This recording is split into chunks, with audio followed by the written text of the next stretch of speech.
Oh yes, this is the Hardcore Marketing Show. I'm Casey Cheshire, your host for this epic journey. Today's show is sponsored by Ringmaster, on a mission to launch B2B podcasts that create relationships, generate revenue, and drive growth. Ringmasterlive.com. Bam.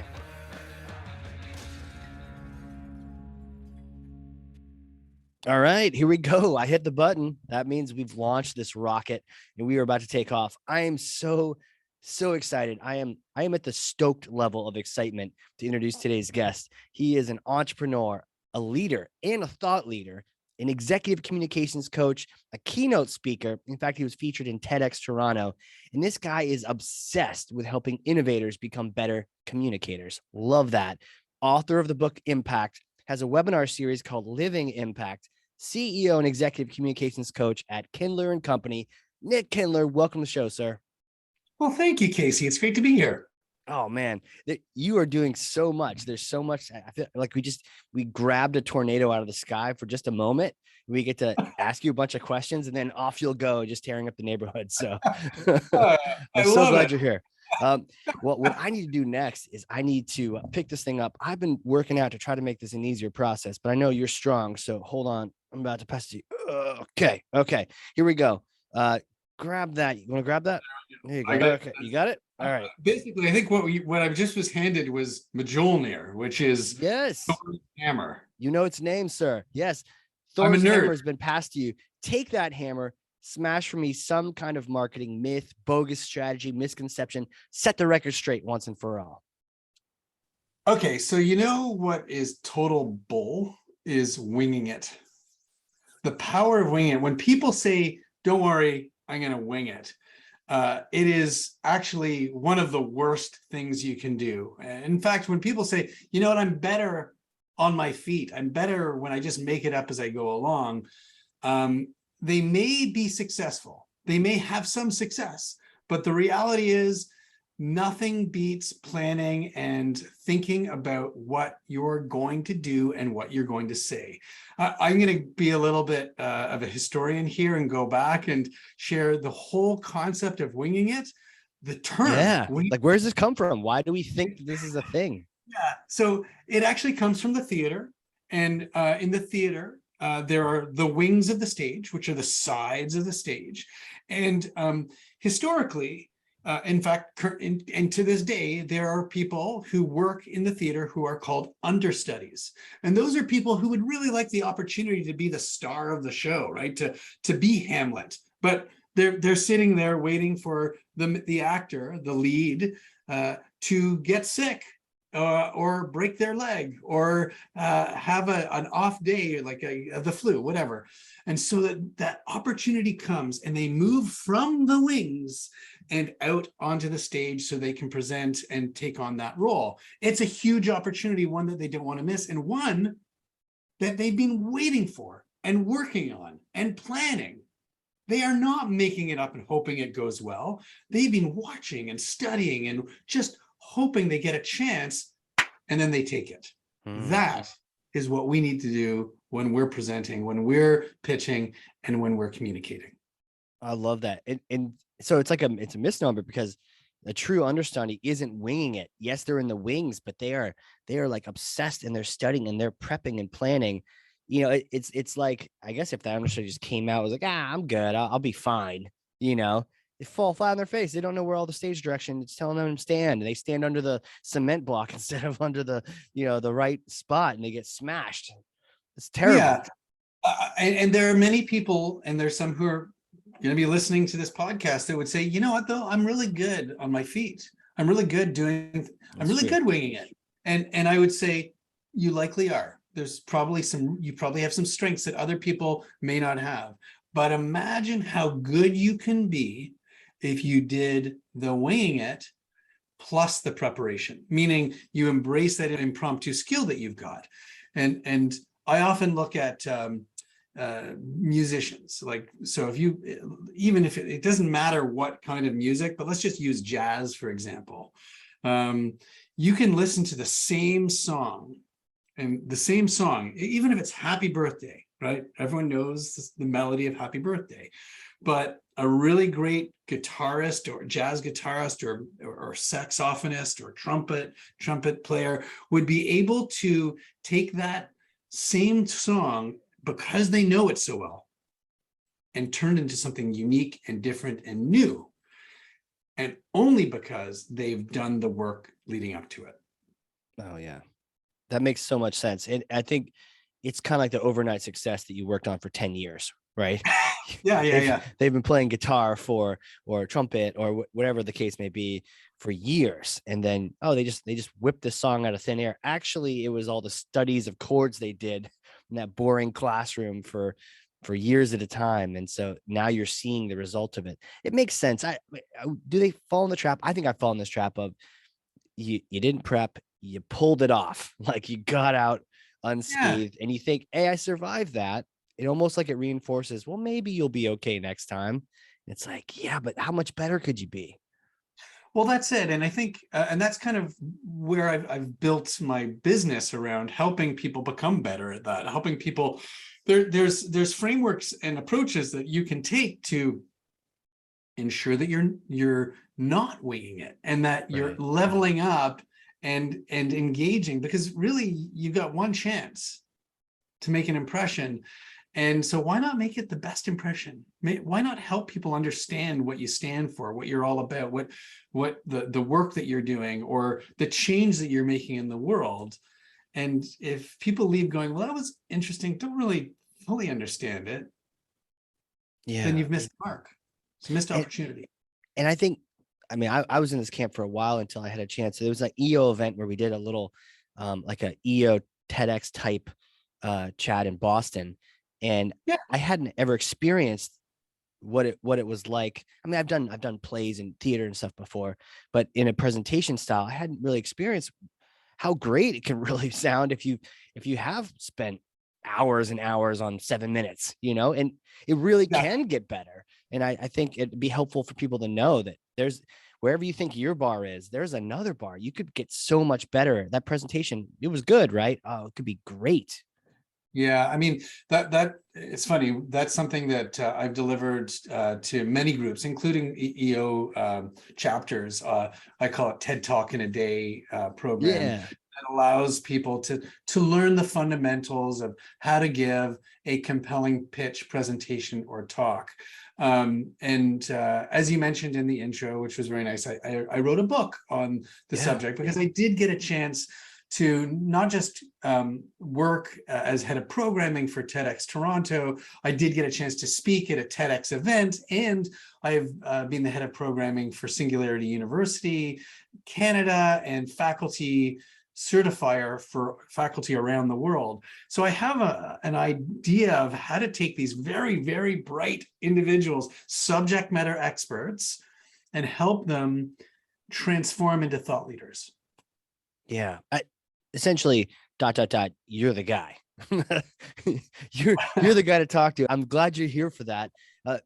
And I think we also, maybe, even if you think you can do well winging, I think we maybe overestimate our ability, right? Sometimes we think, oh, I told that story great, but I've experienced, even on this podcast, not everyone's that great at telling a story unless they've really told it before or really thought about it, because it can get windy. I mean, let me tell you back 19 years ago. And then it's like, where is this going? Yeah, so you're touching on kind of what I would say is my second principle, which is transform. And that's how to transform your content and the audience using storytelling. And I'm happy to go through those, whatever makes sense for our conversation today.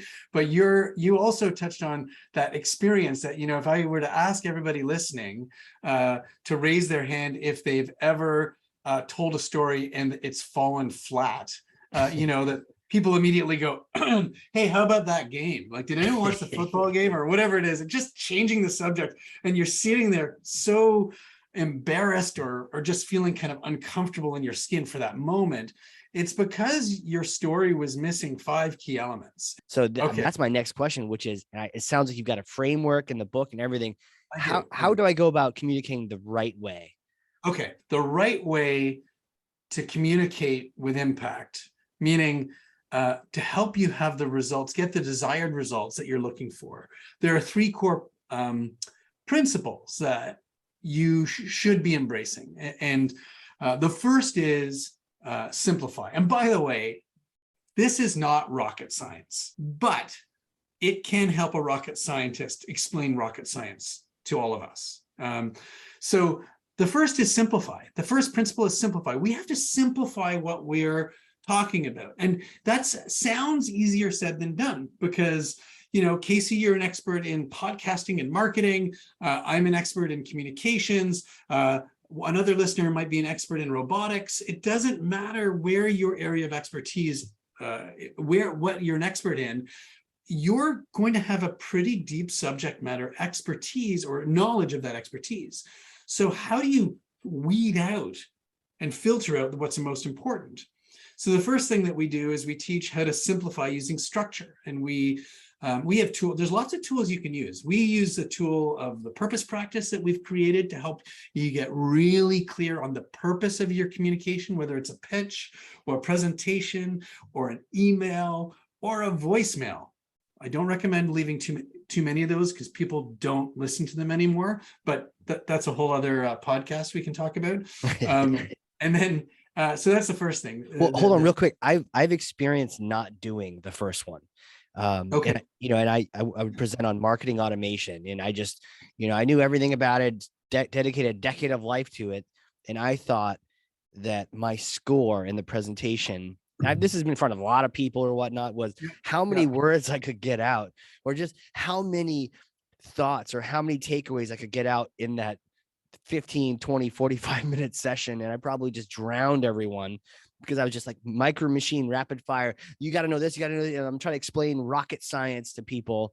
So and at the end I was like, and then I looked over and I saw another speaker and I watched, and it almost felt like the smartest person in the room wasn't talking the fastest, almost was talking the slowest. And it wasn't, and for some reason it wasn't about delivering everything. So I feel like this ties into that. Absolutely. Because how do you decide what is the most important thing you want to share? But most importantly, what do you want your audience to do? You know, there's this crazy stat, and I might, it's something like 46%, I think it's 46% of employees in North America rarely leave a meeting knowing what to do next. Just think about that. Almost 50% of employees. This is pre-COVID data, by the way. So I think it's worse now because of Zoom and digital online meetings. But almost half of the employee base of North America didn't know what to do after meetings. So most important in my mind is, what action do you want your audience to take? And what action do you want them to take around the topic that you're speaking about? So there's, you know, I won't go into the nuanced details of how to develop a purpose, but there's some key questions that you ask to draw out that that content that anybody can do, by the way. It doesn't matter who you are, what you do, where you live. There's 3 core questions that, and we have worksheets that help you do this. Cool. And then you have the really, and I don't like to use this word because I work with scientists and academics a lot, but you have a thesis, right? Which is kind of less scientific in nature, if then, and more of a declarative statement.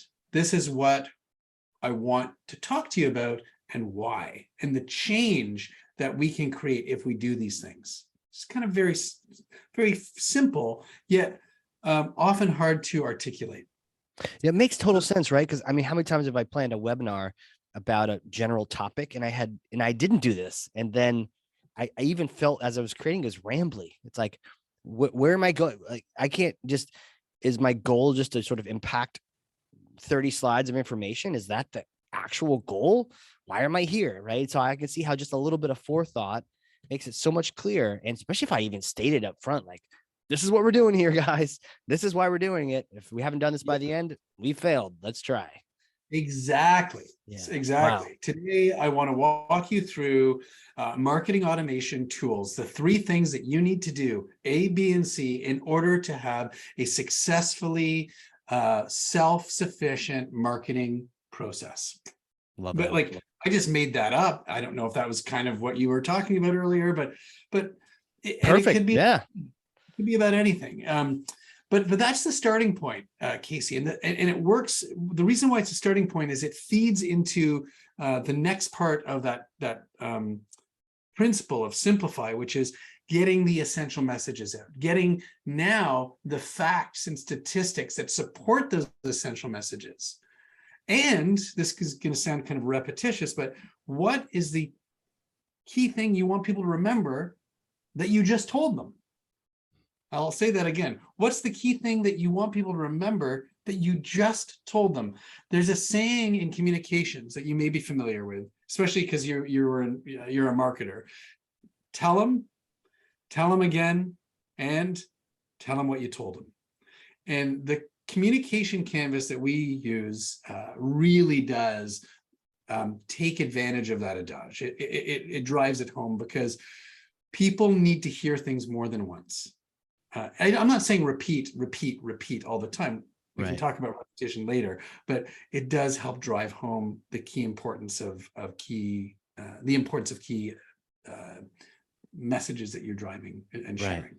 Love that. How did you state that? That was a really cool phrase. Just tell them what you told them. And then tell them again. And then tell them what you told them. And then tell them what you told them. Yeah. So I didn't make that up. It's an old saying. No, I know, but I've never heard it so clean. I've heard like, you got to tell them 7 times or multiple times, but it's like, okay, I told you this, and I'm telling you that I told you, and I'm teaching you that I told you. And the canvas that we use, there's a few things where this comes into play. We share the purpose right off near the top. It's not the first thing you do, but near the top, we might, within that purpose, share a couple of essential messages that we're going to share in just a moment, like to break down the overall structure of the presentation. We reiterate some of those key takeaways that we've just shared in the statistics, or just so that people don't forget. And then we reiterate the purpose again at the very end of the message of the presentation. But that doesn't mean that you've got this kind of boring, staid process, because there's much more to put into it. That's just the starting point. So that's the first principle: simplify, using structure, using the canvas, using the purpose practice. The second principle, now coming back to that pin that we put in a few minutes ago, storytelling.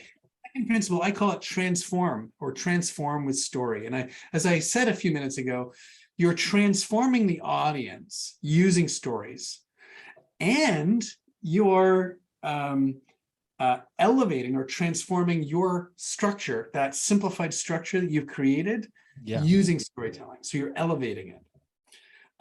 Now, I also said that there were 5 elements, and we have a tool that we use that I didn't create it. It's something that was created actually by, I believe his name was Kevin Adams. He was a playwright and improviser, and he created something called the Story Spine. And the Story Spine is a really interesting, very simple tool to help you draw out any story. And Pixar actually uses the Story Spine as a tool to, as I like to put it, to kick the tires, as to see if the movie is roadworthy, or the story of the movie is roadworthy. So make sure it's sound. And what the Story Spine allows you to do is pull out those 5 key ingredients. And I'll just share those. Environment. So where is this story? What's happening? What's the environment of this story? Where's it taking place? Second is characters. So who's in the story? Am I a character in it? Am I telling the story about something that happened to me? Who else is in it? Was Casey there? Was Casey family there? What happened? The third is, and this is really important, is conflict. So something happens that creates conflict in that environment for those characters. And even more important, the fourth element is raised conflict. It's not just enough to have a little bit for them to hit a brick wall. They have to hit a brick wall and then the car has to burst into flames. Right. Now what are we going to do? And then the What wall is falls on gonna- the car. Yeah. Right. So, I often share this one, like, and not everyone, it's not everyone's cup of tea, but Game of Thrones, that TV show, I don't know if you ever watched it. Oh yeah. It was classic conflict, raised conflict. It was like, holy it can't get worse. Oh, it just got did. worse. Yeah, totally. And then the fifth element is outcome or resolution.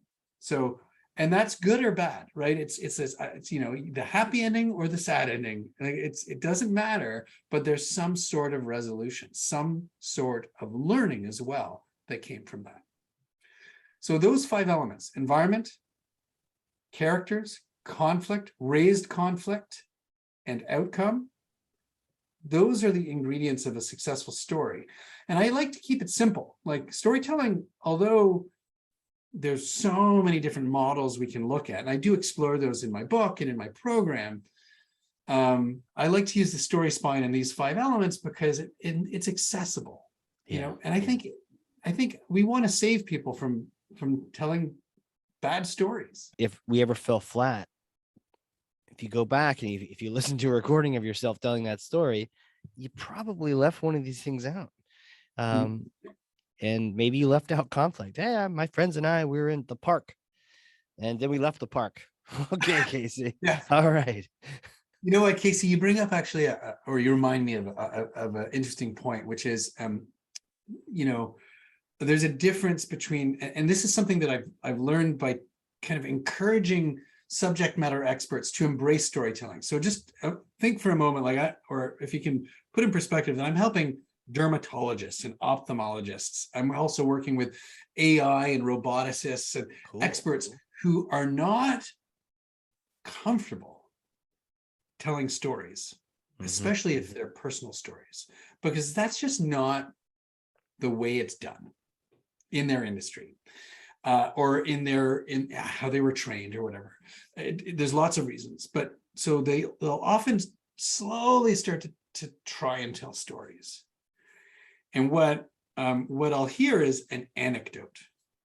And an anecdote is really just a story without any emotion. It doesn't pull out. So I went to the store. I wanted some ice cream. I bought some ice cream. I left. Well, that's a fascinating anecdote, right?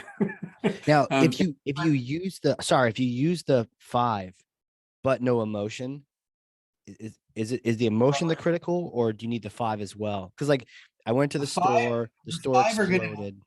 The 5 are going to pull out the emotion. Oh, gotcha. That conflict. First of all, Casey and Nick were out in Omaha, Nebraska, on the road. I think I've been watching Breaking Bad or what? Wait. Are you Jesse or is that me? Who are you? Am I Walter? I'll be Jesse. Sure, I'll be that. I think he's funny. Anyways, so there, I don't even know why Omaha, Nebraska, but we're out in Omaha, Nebraska, right, and we're driving along, and all of a sudden, there's a massive cow in the middle of the road, and we swerve. We needed to, by the way, we were on our way to get medicine for your mother. Okay, so not a meth lab then. It was a good. We're not bad guys. We're not bad guys. Are we Breaking Bad though? we might break bad into this cow. That's the big question. So what happens? Right. So, and I'm not going to go into a whole story here, but my point is, we can create emotion by creating that environment and the characters, understanding and giving more details than just the one little bit. Like, I was at the baseball game. It was great. No. I was at the World Series Game 7, and I almost didn't make it because I thought it was on another day. Like, I know that would never happen, but I thought it was on another day. Right. So I realized that an hour before the game, and I raced out of the house. Okay, right. Interesting. I've got character. I've got environment. And what's going to happen? Is he going to get to the game? Is his friend waiting for him? There's lots of things that can happen. And I'm just using these made up stories, but when we talk about the stories around brands, we can start to pull out some really interesting context. And I've worked with pharma companies to help them develop their patient stories so that they're more compelling, to create a real elicit an emotional response. And I think one thing that I should touch on, sorry, if I'm speaking too much, Casey, I know it's a Oh no, podcast. please. But you will Okay, need to all right. finish the cow story because I'm pretty sure everyone is thinking about it right now. So it's an interesting thing that you said, and it kind of links to what I was going to touch on, which is the neuroscience of storytelling.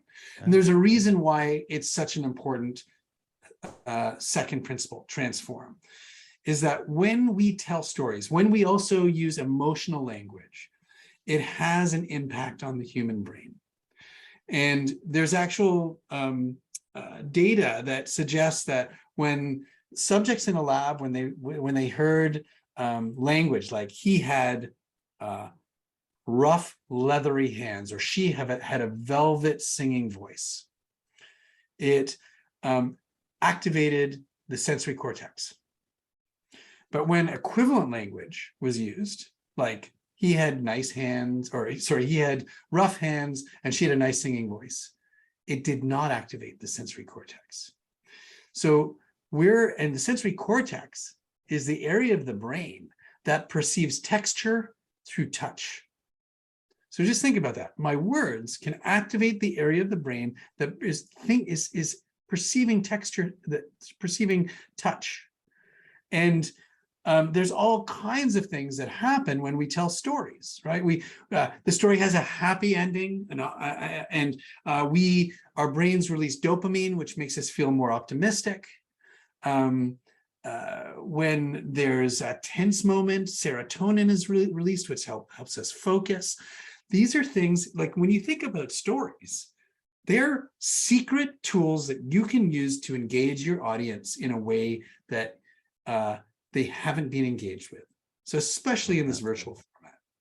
Love that. And I know in our EO worlds, we survive by stories. And for those listening, the entrepreneur organization, it's actually part of the sort of ethos of the organization is not to give advice, but to share stories.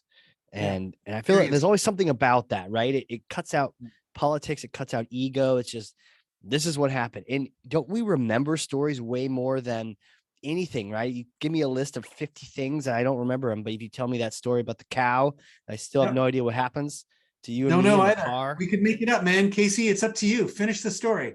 Well, I think we just leave people hanging, the entire, well, at the end of the show, we'll resolve the cow story for people. You know what, though, you made a really interesting point, which is that, and there is a statistic which that I believe people remember, I think it's something like 60 to 70% of information when it is shared as a story in comparison to just sharing simple facts. Makes a lot of sense. So it's really important. It's really important. And so that's the second principle. And I think the third principle that I wanted to share with you is all about performance. And it's really about embracing a mindset of performance. I think going back to my initial rant on winging it, performance is something that people, they might, if they invest in the time on shaping their message and they think about story, then they won't think about rehearsing it, or I shouldn't say they won't, they often don't get to it. It's like the last thing. And yet there are tools that we can use and techniques, body language, facial expression, vocal expression, how you hold yourself. I knew that I was going to be on this podcast with you today. I have an elevated desk, or I can raise it. I decided I would stand. I know I'm more animated when I'm standing. So, you can see I'm able to use gesture and facial expression. And I'm looking at you with the camera, and there's all kinds of things that we can do to kind of determine how we want to show up. So this mindset of performance is kind of the third principle that you need to embrace. I paused for a moment, like just as I mentioned performance, and you're doing it right now. You're nodding your head. You say, Right. yeah, right. And there's things that are happening here that we're like a few thousand, maybe a couple of thousand miles away from each other. We're chatting via Zoom, and yet we can still have this connection, and that's really important. That's what performance allows you to do. You know, when you simplify using structure, you're able to open the door, create access to information that was previously inaccessible to others. When you transform with story and use language like rhetorical devices, emotional language, you help create a deeper understanding of your message, of your concepts, of your thoughts, of your ideas. And then, of course, when you perform, when you embrace a mindset of performance and you think about it, you think about all these tools at your disposal and you use them, you can make a connection. And that, all three of those things, simplify, transform, perform, creating access, creating a deeper level of understanding and a connection, all of that together is how you communicate with impact. So good. I'm getting so much of being intentional, even on the performance. Do you have any practical, I don't want to say tips, but any gotchas that tend to grab a lot of people that don't get intentional, don't have the mindset of performance? You know, my big question is, so there's a couple of things that come to mind. Obviously, this is kind of something I spend a lot of my time talking about, so I could ramble on about this. So now instantly in 4 seconds, you have to simplify. Yeah. Story. There's a couple. The first question I would have is, how do you want to show up? Yeah. And that question is open-ended for a good reason, because I want people to think about, well, I want to show up as a leader. Okay, well, what does that look like? Does a leader sit? Does a leader stand? And by the way, there's no right answer. It's your answer, right? So how do I want to show up? Do I want to show up going, hey, Casey, sorry, my camera's not working. Sorry, my volume's not working from a virtual perspective. Sorry about that. Oh, let me see if I can find my PowerPoint. Or, and this happens, you know, how much, as my friend Av puts it, micro frustrations are created during virtual presentations. But these micro frustrations create a lot of frustrations, right? Because they build and build, and it wastes a lot of time. So how do you want to show up? Do you want people to think this person's ready, they're prepared? Of course you want them to think all of those things, but we don't think about how I want to be seen. Even simple things, lighting, sound. And by the way, this doesn't just apply to virtual. If you're going to deliver a presentation somewhere, plan it out, take a look, do a circuit of the space before, think of what's the backup if things aren't working, all of those kinds of things. How do I want to show up? That's kind of preparation. The other part of it is, and I'll start with something that I talk about in my book, which is status. And it's an odd word to use because it's loaded, right? Like people think of status in different ways. People think of it as monetary, economic status. They think of it as status within an organization. When I use the word status, I'm getting people to think about how they're holding themselves.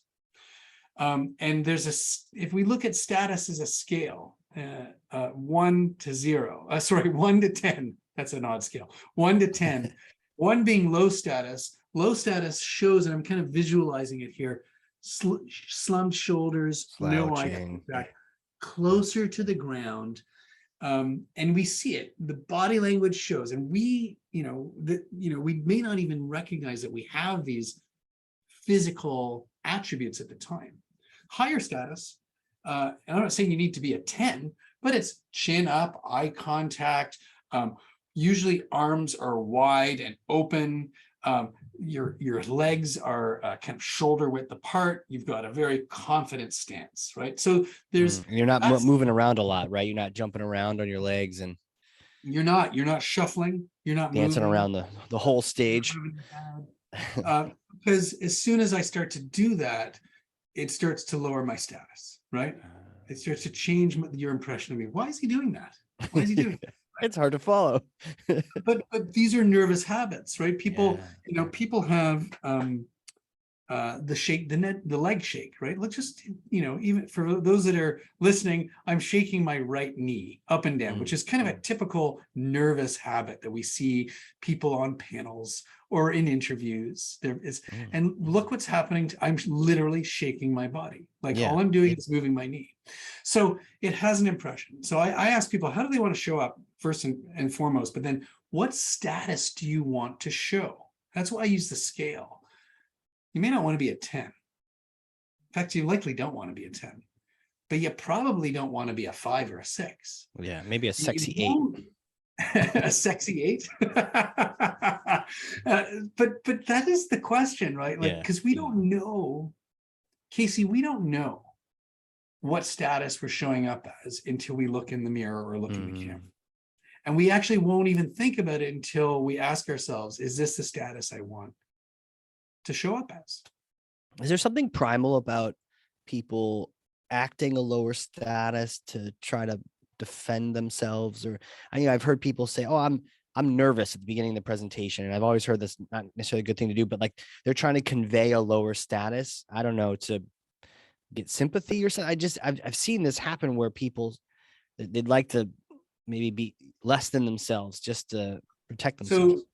So there, I share this story in my book, and it stayed with me, and it's really almost one of the first experiences I had out of school, and that I think will answer your question. So I was working at an engineering firm as an education consultant, running workshops and programs. So actually, I haven't come that far from what I was doing 25 years ago, but the content has certainly changed. Anyways, we were running these environmental education programs in rural areas in Ontario, not far outside of the city where I live, in Toronto. And I was with a really wonderful senior technician. He was older than I was, but not that much older. But I kind of looked up to him. He had a great sense of humor, really fun co-facilitator. He really liked my design of my workshops. We had a lot of fun working together. And I remember so clearly what happened is, this is actually, I don't even know if we had cell phones. He may have got a call. I know I didn't have a cell phone back then. That's how long ago this was. And he said he got some news, and we were delivering this workshop to custodial staff at a board, the Simcoe County Board of Education. And the Simcoe County Board of Education, we found out on the way up there, had laid off 50% of their custodial staff the day before. Jeez. And we were going in to say, hey, everybody, this is a new environmental education program. Here's what we need you to do. We need you to do X. We need you to do Y, and here's Y. And we were going to make it interactive and fun, and it was fun. And we had other workshops with teachers and students and principals as well, but this was the custodial staff. So I was really nervous. I said, what are we doing? Are we going to cancel? Are we canceling? He said, no, we're not going to cancel. We had a whole presentation planned. It was kind of entertaining and engaging. And we came into, I remember coming into the boardroom, the big, it was a big meeting space, very large auditorium space. All of the custodians, there's maybe 45 of them from the board. They were all having coffee and huddled together in small groups. And we came in, you could see they were looking forward to this meeting. There's body language. There was status that we were reading from them, like body language that wasn't good. And he literally said, follow my lead. And back then we were at a consultant engineering firm. So we were wearing jackets and ties. He said, take off your tie, took off my tie, take off your jacket, took off my jacket, roll up your sleeves. And then he took the chair and turned it around, and sat on it in a much more casual way. And he started delivering his presentation sitting. He was down at their level. And I just want to be clear for a moment. Just because I'm talking about custodial staff doesn't mean that they're lower status. Their status was lower because they'd experienced crap the day before. Right. A bad experience. Right. So he was meeting them in as close to as possible. And what he did is he changed the subject, the approach of the subject. He said, here's the content we need to share. I'd like to share it with you, but I can walk you through it more quickly. And what my offer to you is, if I can walk you through that, I will also take any feedback that you have and questions that you have for your superintendent of plant and services, and I will share that to them in a written report. Does that sound like a reasonable deal? And they said, absolutely. And we shared our content in a different way. We collected their feedback in a very positive way, and it went back to the superintendent. So we could share what we needed to share. They shared that what was on their mind. Wow. And we delivered it. But it started with level setting our expectations and our status. Man, and you could have come in and tried to preach at them with this, high status approach, and man, the rejection just would have been off the charts. Absolutely. Yeah. So we need to find a way to put ourselves in check in a way. And I don't mean like, put yourself in check all the time, but just where am I at? Right. Makes total sense, man. And my next question really is like, who are you? How the heck do you know these things? Can you take me back in time, like little Nick days? Did you know you're going to be, the amazing czar of communications and coaching and a serial entrepreneur and all these insanely cool things? I mean, what was little Nick like? Little Nick? That's I was playful. Honestly, so being candid, I was playful, really sensitive, had a performance desire at an early age. My mother, early stage, she's a psychotherapist now, but she was an actress in Toronto, and my father was a psychiatrist. But she was on stage here in Toronto, and she asked me, because I was kind of asking her about all of the plays, would you like to try it? I said, sure. Yeah, I think that'd be kind of fun to do that. And so she said, okay, well, in order to do that, you kind of have to have a photo of yourself and get an agent. And so I think I was 7 or 8, and I went in and met with an agent, and they said, sure, we'll take you on. And then they sent me on an audition, and I got it. It was a commercial, and I started doing commercials. Wow. Literally, like, I did about a dozen in about 2 years. I paid for, my first car, my down payment for my house, like a lot of, and probably the ability to be an entrepreneur actually as I through. So I was a performer, I was an actor until I hit kind of 12 or 13, and I did a TV show, and I lost interest. I lost the passion for it. I worked all summer when all of my friends were being kids and going to camp. I was working in a studio all summer, and while it was a good experience, it was like I'm done. Yeah, because it sounds like it could be cool, but it's not nearly as fun as kicking around. Like, it sounds like anyone hearing it would be like, wow, you had a great opportunity, but it was work, right? It was like it wasn't. Oh, performance around the studio. This was like a job for everyone else. So it wasn't for everyone. Playground. Yeah. It is a job. So that's a big part of who I am, though. There's a performer in me that's always been, and interestingly, Casey, I can say this confidently now, I guess maybe as I'm at a stage where I'm pretty comfortable in my own skin, but I kind of hid that or wouldn't identify that. It took some friends of mine a number of years ago saying, you're a real performer. You should step forward more. Like that is something. And it, for whatever reason, it took me quite a while to do so. But look, high school, I was in, theater, like, doing plays. I was the host of our talent show 2 years in a row. I was on the Students' Council. I like to step forward. I'm comfortable stepping forward. And then university was all film. I did a film and theater degree before I did an education degree. So a creative performance, it's a really big part of who I am. And to grow up in a house with the psychology on one side and the performance on the other, I can absolutely see how you could marry those two and have interest in many things relate to that because you grew up around someone who was analyzing, why are we doing this? And, Oh my goodness. Yeah. and how could I be better at that and show up and the mindset. And the other person was like, let's perform. That's a Well, cool combination. she eventually became, as I said, a psychotherapist herself. So my Sure. dad was a psychoanalyst, my mother was a psychotherapist. And when I share this, which I do in workshops, people giggle, right? Because they like, and I say, well, that's sympathetic laughter. Like, because everyone knows, like, how, if you've ever gone to therapy, if you ever spoken to a psychiatrist or psychotherapist, it's work to go through that. And the questions I was asked almost on a daily basis were things like, how are you feeling? And I'm like, I don't want to talk about how I'm feeling. I'm 12. Good. I'm feeling insecure. I'm 13. What are you happy about? Everything. It's my favorite response from my kids. What are you thankful for? Everything. Like, all right. You got away with that one. Yeah, it's the same. It's fine. Good. Right, How's fine. your day? Yeah. Yeah. Man. And you go to school for theater, and some parents might not want you to do that, but if your parents were in the theater, then they're going to support that. My parents didn't.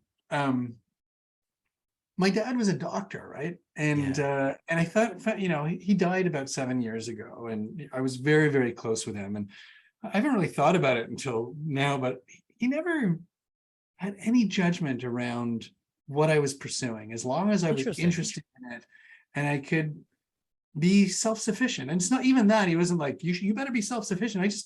I was always driven to be self-sufficient.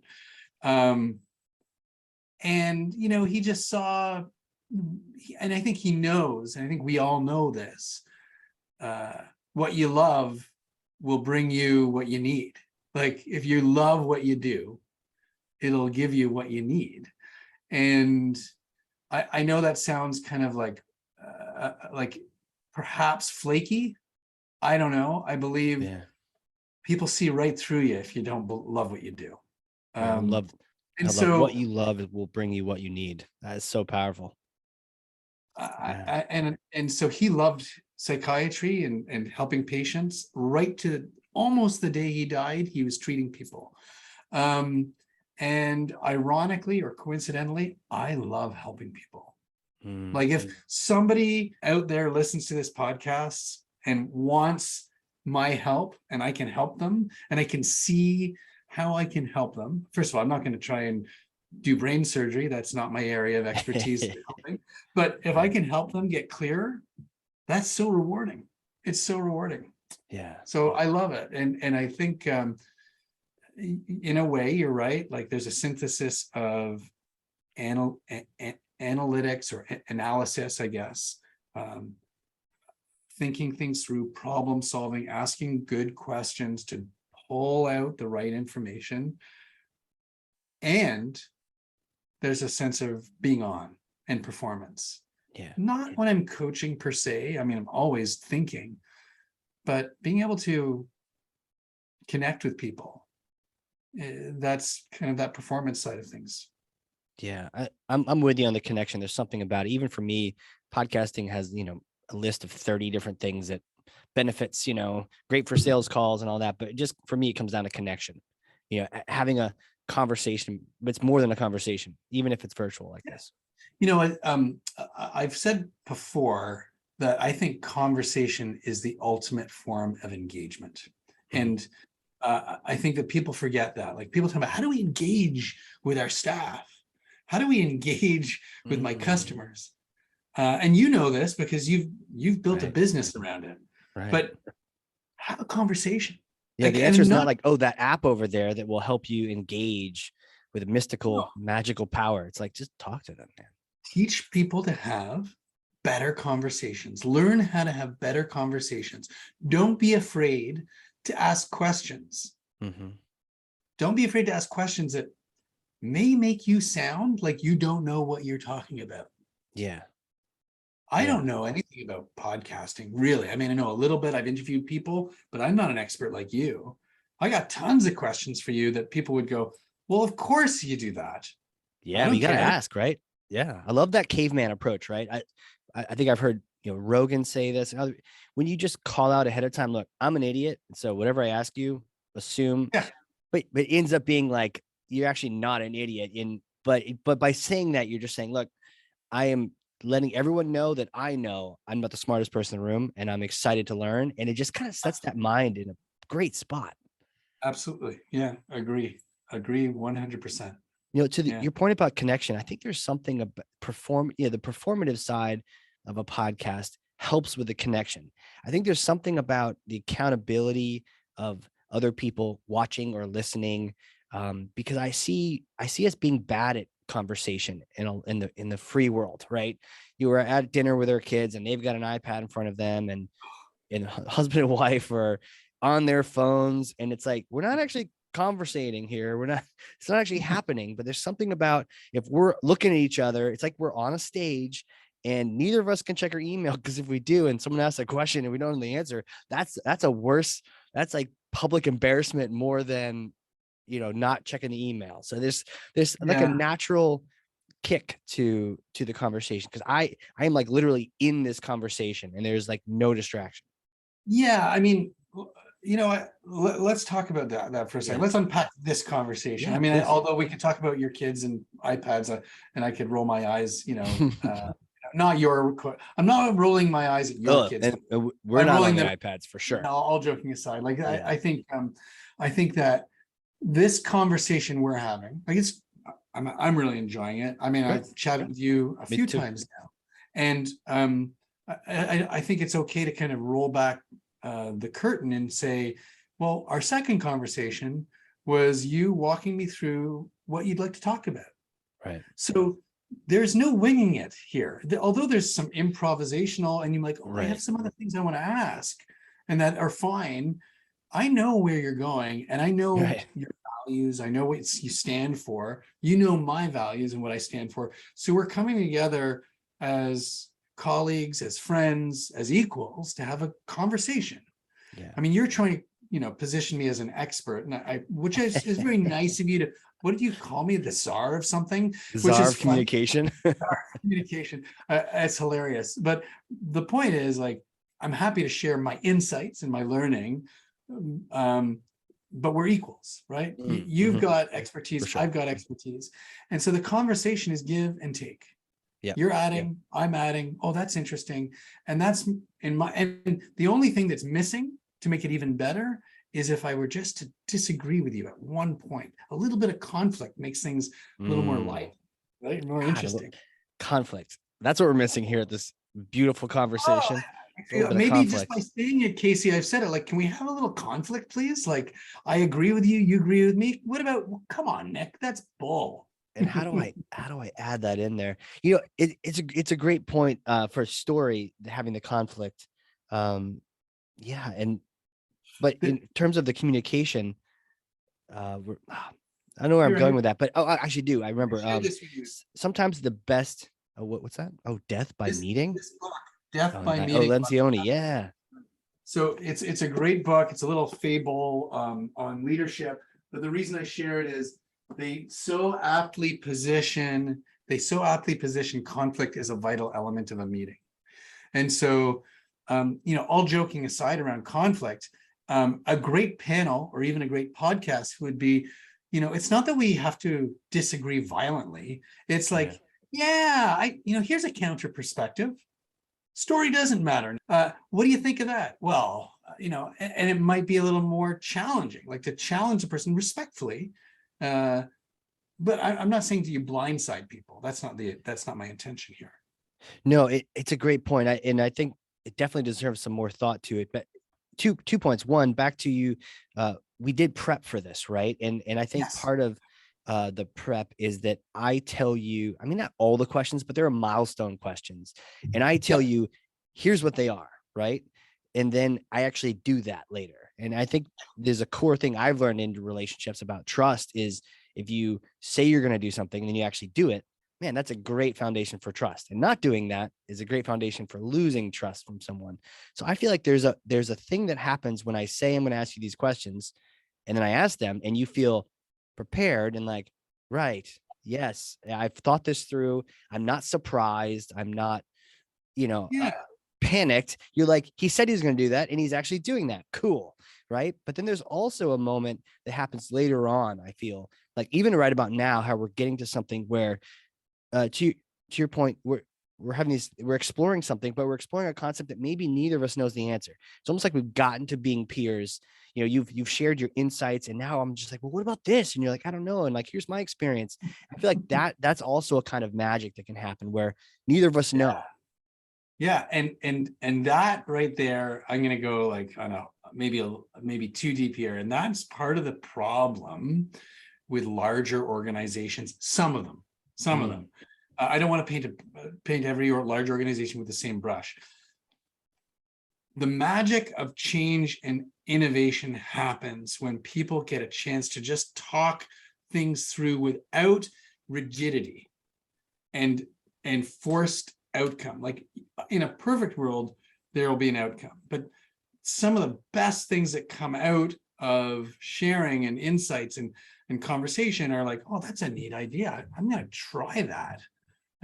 We should try that. Yeah. Like maybe Casey, you'll say in future questions, you're going to want to ask a question that challenges the person. Yeah. As a counter argument, and you let them know, by the way, I'm going to ask you something that's going to challenge you, and I hope you're okay with that. If not, we can get rid of it, but you get that opportunity.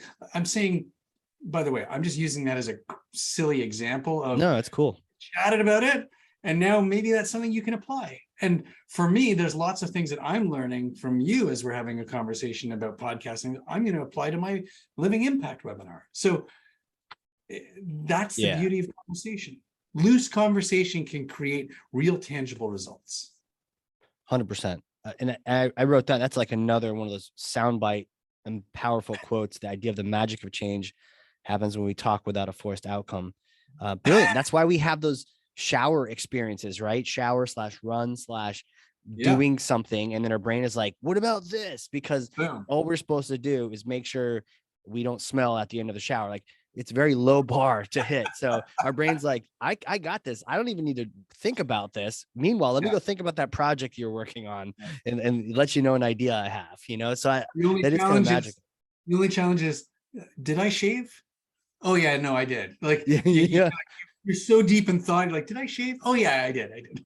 Yeah. I mean, that's why we have like waterproof notepads sometimes in the shower, or I always want to get one of those markers that can write on the wall, but I feel like it would probably permanently, you'd have these wax pen marks on your shower, and people would be like, you're a crazy person now. Well, actually, this is perfect segue. Couldn't have planned it better myself. I have a hypothetical question for you next. This is this all important hypothetical question. Cool. And because I may or may not have a time machine in my backyard covered in a tarp. And let's say you come visit New Hampshire and you get a chance to, we get some lobster, some beer, and we use the time machine. Yeah. So we go back in time, but it's a particular time machine, and you go back and you visit yourself a few days after that undergrad, that you just got that theater and film degree, over at Queens, and you've graduated a few days ago. You get to meet yourself, and you can tell yourself anything you want. You won't create Flashpoint. You won't mess up the time-space continuum. What do you tell yourself? What kind of advice do you give yourself? I'd say, don't meet Casey. Yeah. I'm joking. That I love this meeting. I just let's say you did do that, and I know I promised I wouldn't mess up the space-time continuum, but maybe I was lying. So if you said that, would that mean you're stuck in the past? And you would have a hard time going back to the future? No. So you're with me. I just messed up everything. No, to be honest, I mentioned earlier, like I have so many things I would want my younger self to know. I think the most important thing, I guess I have two things that come to mind. I don't know how many messages I can share. If I've only got 7 seconds, that I probably just say. You've got a conversation. It's not like the annoying voicemail I had yesterday where it cut off after 3 seconds, middle of my message. Yeah, no, you got some time. So I guess a few things that come to mind is, the first is it's going to be okay. Everything is going to be just great. Because I've had sadness and tragedy in my life, just like everybody else. but I've also, to quote, Jimmy Stewart movie, I've had a wonderful life, and I've still got lots more to go. So it's going to be okay.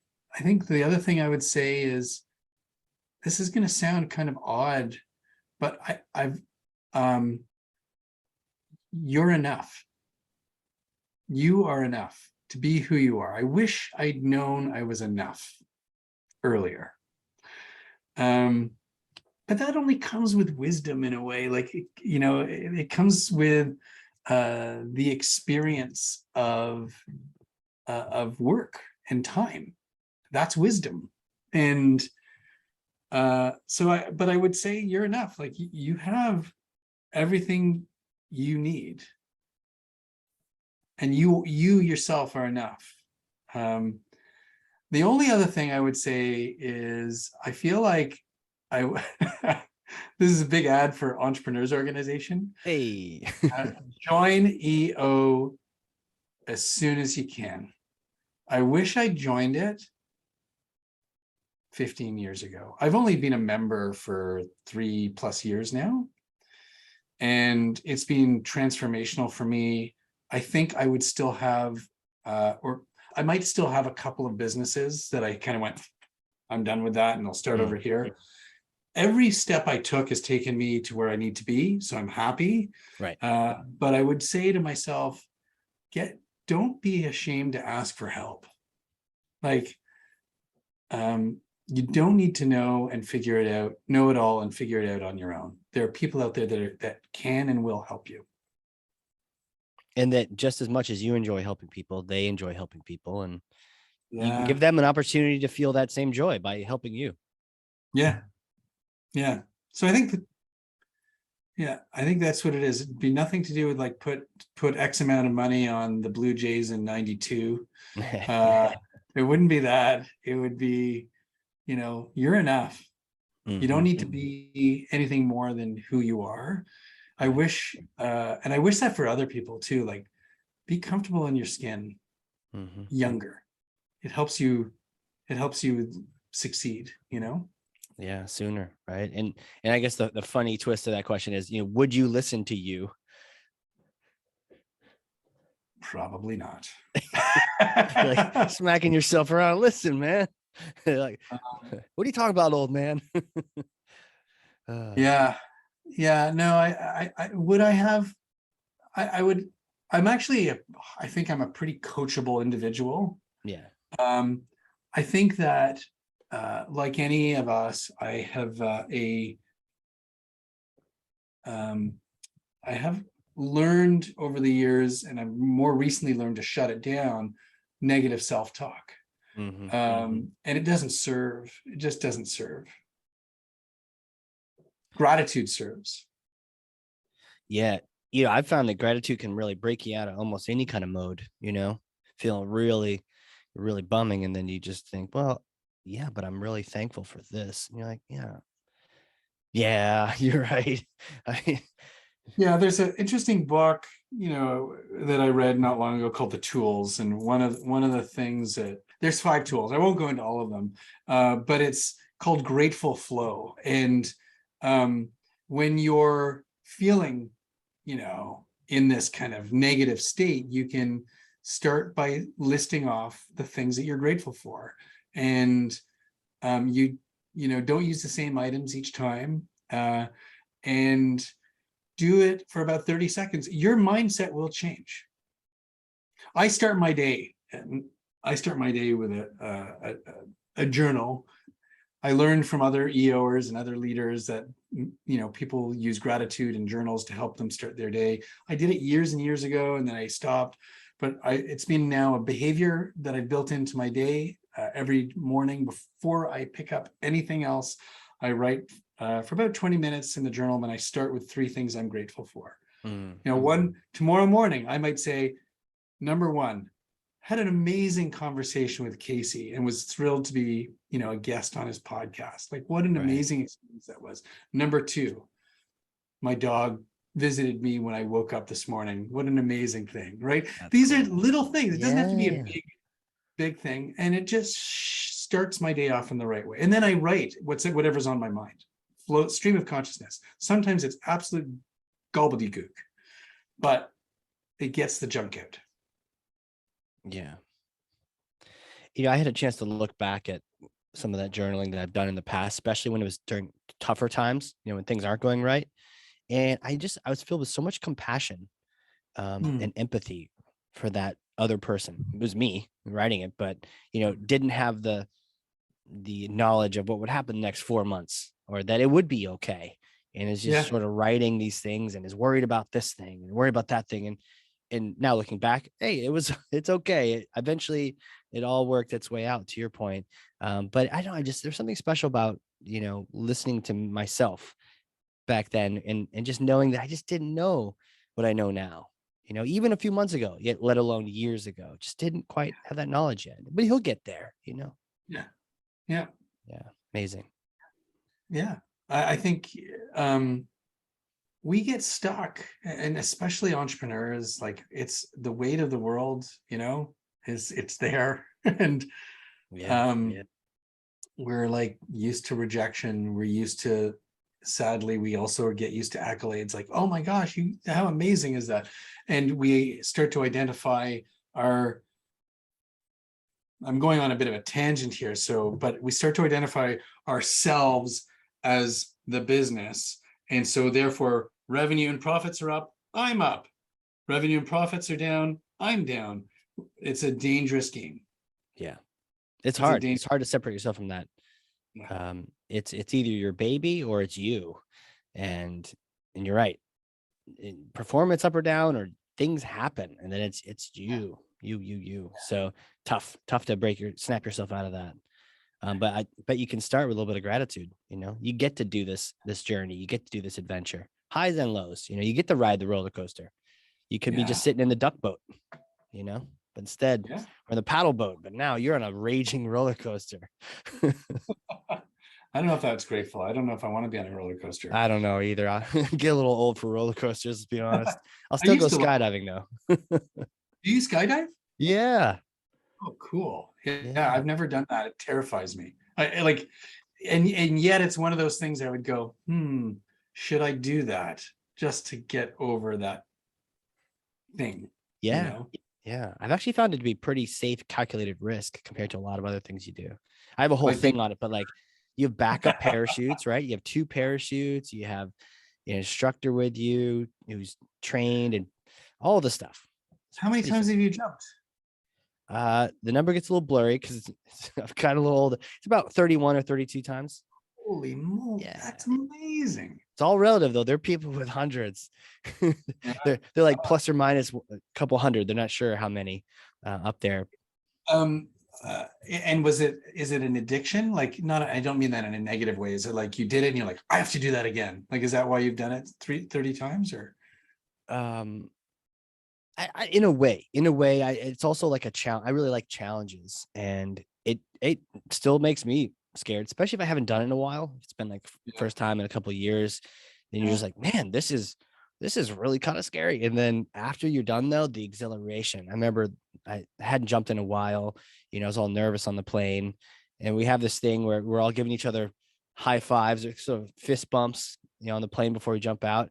And I remember, flying around, and then when I pulled the parachute open, on my own parachute, so it's just me in this area of sky by myself, and I was just swearing left and right in a happy way when that happened, because I was just so exhilarated. I forgot. I'm like, oh yeah, that's right. This is full of all these emotions and chemicals, and I was like, holy crap, this was exciting.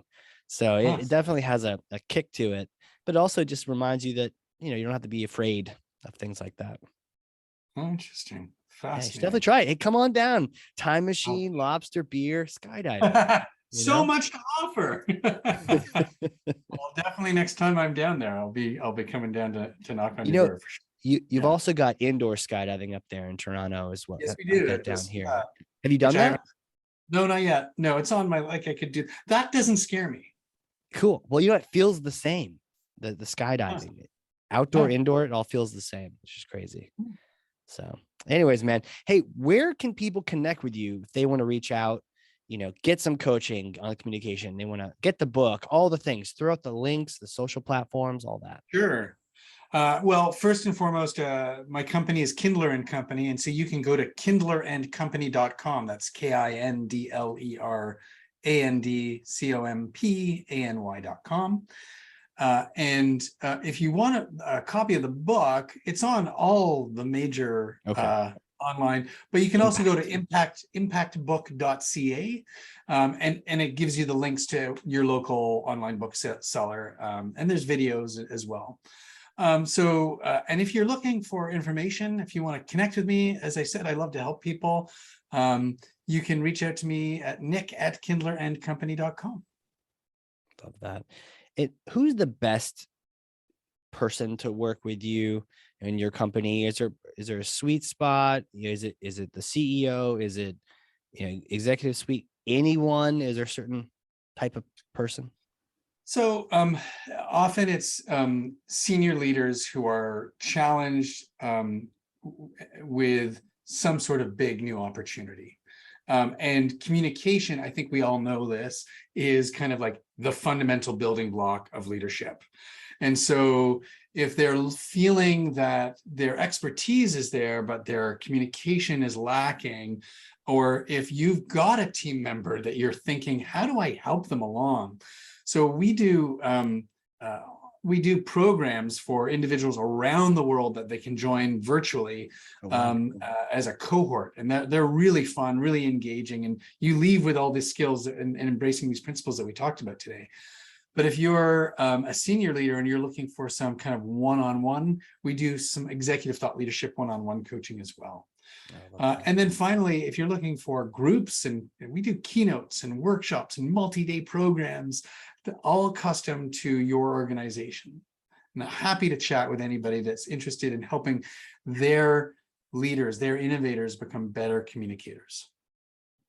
Love that. Okay, so your information will be in the show notes. People just click right on through, drop you an email, add you on LinkedIn, all the things. Absolutely. Yeah, you can reach out to me on LinkedIn.